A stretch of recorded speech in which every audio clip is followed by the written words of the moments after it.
yako maandamano mengine yanayoandaliwa, yanayoendelea kuratibiwa kufanyika katika kipindi hiki cha mwezi wa 12 tarehe 9 mwezi wa 12 mwaka huu. Taarifa hizo Jeshi la Polisi mkoa wa Mwanza tukishirikiana na vyombo vingine vya ulinzi na usalama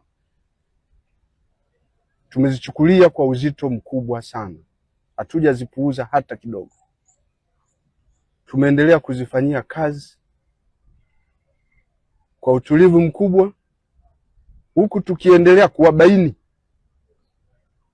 wale wote wanaojihusisha na uchochezi huo,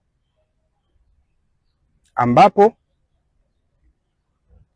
tumefanya hivyo kupitia doria zetu mbalimbali na misako mbalimbali,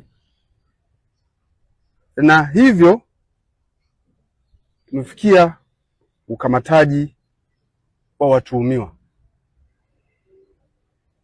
katika maeneo mbalimbali ya mkoa wetu. Wako watuhumiwa 116 wanaendelea kuhojiwa kwa uchochezi huo. Upelelezi unaendelea.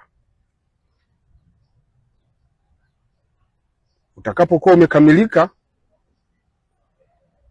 hatua za kisheria dhidi yao zitachukuliwa.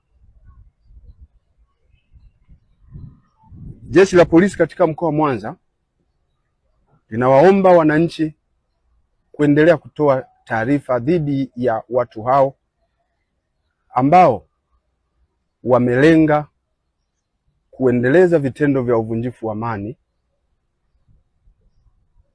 wamelenga kusababisha kuondoka kwa utulivu na usalama katika mkoa wetu.